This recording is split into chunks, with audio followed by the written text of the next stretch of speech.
Hello नमस्कार, आप सभी का स्वागत है हमारे यूट्यूब चैनल वर्मा एजुकेशन 7 पर। तो कैसे हो साथियों, इस चैनल के माध्यम से अपन पढ़ेंगे क्या भारतीय राज्य व्यवस्था, इंडिया का जीके और राजस्थान का जीके हम कवर करेंगे। तो आज हमने ये टॉपिक उठाया भारतीय राज्य व्यवस्था और इसके अंतर्गत अपन पढ़ेंगे इसका बेसिक। तो बेसिक में क्या क्या है, बेसिक में ये है कि राजनीतिक विज्ञान का आपके जनक कौन है।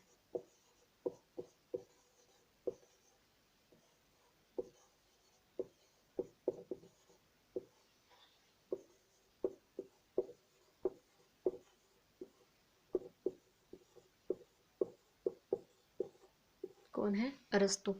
अब इस अरस्तु की बुक कौन सी है? तो इसकी बुक है आपके दे पॉलिटिक्स। द पॉलिटिक्स, इसमें ये क्या बताता है? इसमें ये बताता है कि राज्य के 4 आवश्यक तत्व होते हैं। क्या होते हैं? राज्य के 4 आवश्यक तत्व।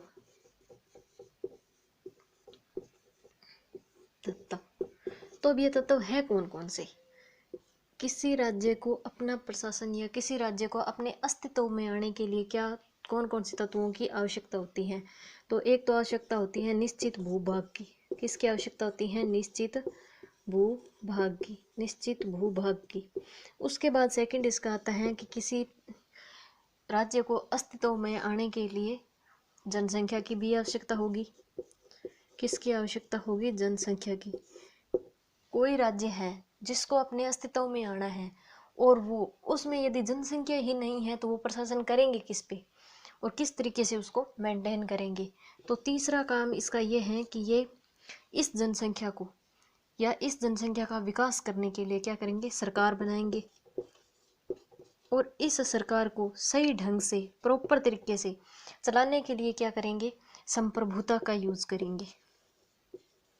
अब ये संप्रभुता क्या है? संप्रभुता ये है कि अपना प्रशासन चलाने के लिए किसी पे डिपेंड न होना, आत्मनिर्भर होना, इसे कहते हैं संप्रभुता। तो आगे अगले विचारक कौन से अपने? अगले विचारक हैं आपके मोंटेस्क्यू। कौन से विचारक हैं? राजनीति के विचारक हैं। और कौन से हैं ये विचारक? मोंटेस्क्यू। कौन है? मोंटेस्क्यू। ये है आपके मोंटेस्क्यू। अब इनकी बुक कौन सी है? बुक के नाम याद रख लेना, ये बहुत ज़्यादा इम्पोर्टेंट है। कौन है इम्पोर्टेंट? बुक के नाम। तो इनकी बुक है द सीक्रेट ऑफ लॉस। कौन सी बुक है? The secret of loss. यह है इनकी बुक। अब ये राजनीति के बारे में क्या बताते हैं?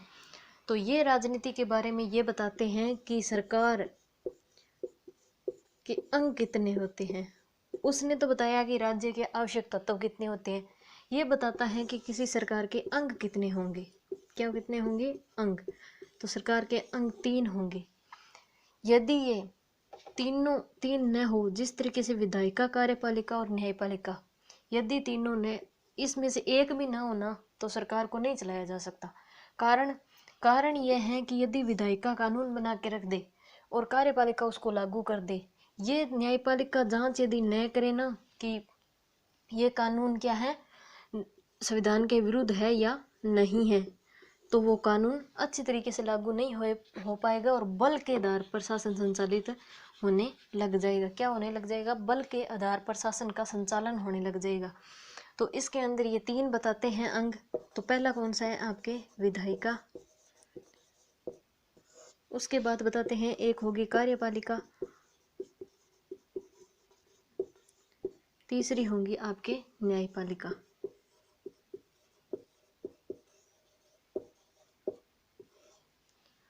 तो विधायिका क्या करेगी? विधायिका किसी कानून को बनाएगी। क्या करेगी? किसी कानून का निर्माण करेगी। ये इसमें संशोधन भी कर सकती हैं। कौन? विधायिका। और इसको हटा भी सकती हैं। अब ये क्या करेगी? इसका कार्य है कि ये जो कानून बना के इसको दे दे, इसको ये क्या करेगी? लागू। और क्या करेगी? क्रियान्वयन। और ये क्या करेगी? एक तो ये नीति का निर्माण करेगी और इसका क्या करेगी? क्रियान्वयन करेगी। सबसे इम्पोर्टेंट पार्ट आता है आपका थर्ड वाला। यदि ये कानून बना लागू कर दे और ये बना दे, इन दोनों की जांच कौन करेगी? ये करेगी कि यह संविधान के विरुद्ध है या संविधान के अनुकूल है। क्या करेगी? ये समीक्षा। ये देखेगी कि ये कानून क्या है, संविधान के अनुकूल है या नहीं है। ठीक है, तो इसके बाद इन तीनों की अपन देख लेते हैं डेफिनेशन।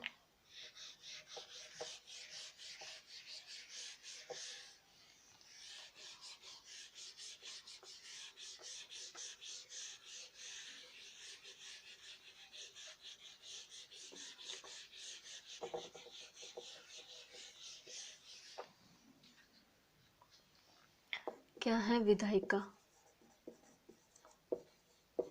क्या है कार्यपालिका और क्या है न्यायपालिका।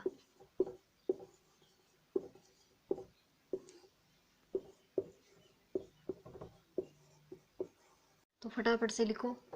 विधायिका के अंदर लिखना है कि ये एक ऐसा संगठन या इकाई है। विधायिका के अंतर्गत देखो, ये एक ऐसा संगठन या इकाई है जो कानून निर्माण, संशोधन और हटाने का अधिकार रखती हैं। जो कानून का निर्माण, संशोधन और हटाने का अधिकार रखती हैं। सेकंड आता है आपका कार्यपालिका।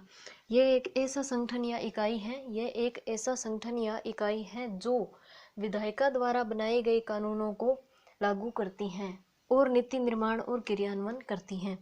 न्यायपालिका, तो इसके आपके दो पार्ट हैं, कौन कौन से हैं? इसके अंदर कार्यपालिका दो प्रकार की हैं। तो कैसी कैसी हैं? एक है अस्थायी और एक है स्थायी। एक है अस्थायी और एक है स्थायी। इसके अंदर आपकी आएगी नौकरशाही। नौकरशाही, इसके अंदर आएगी मंत्रिपरिषद। ये मंत्रिपरिषद अस्थायी होती हैं क्योंकि इसको भंग किया जा सकता है, ये स्थायी होती हैं। उसके बाद आती है न्यायपालिका। न्यायपालिका क्या करती है? दोहरी भूमिका निभाती है। दोहरी भूमिका, ये दोहरी भूमिका किस तरीके से निभाती हैं? दोहरी भूमिका इस तरीके से निभाती हैं कि ये विधायिका जो कानून बनाएगी उसकी भी जांच करेगी, ये जो लागू करेगी उसकी भी ये जांच करेगी। तो ये दोहरी भूमिका निभाती हैं। ये जांच करती हैं कि ये संविधान के अनुरूप है या नहीं, कहीं संविधान का उल्लंघन तो नहीं कर रही है। ये जांच इसलिए करती हैं कि ये संविधान की क्या है? सर्वोच्च संरक्षक है। ये क्या है? न्यायपालिका संविधान की सर्वोच्च संरक्षक।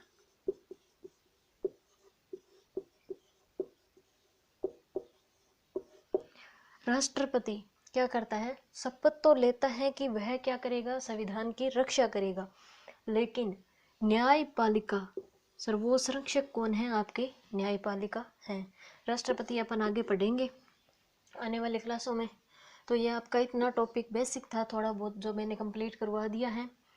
तो आने वाली क्लास में अपन पढ़ेंगे हिस्टोरिकल बैकग्राउंड। हिस्टोरिकल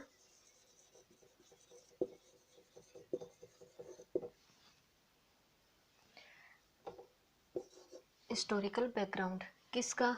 कि ब्रिटिश कब आए थे? इंडिया का पढ़ेंगे। ब्रिटिश कब आए, उन्होंने कौन से एक्ट लागू किए, कौन कौन से संविधान के अंदर जो अपने संविधान तक जो संविधान लागू होता है या बनता है वो कहाँ से उठाया गया, कौन से एक्ट से उठाया गया, ये सब कुछ अपन कंप्लीट करेंगे। तो थैंक यू हमारे इस वीडियो को देखने के लिए।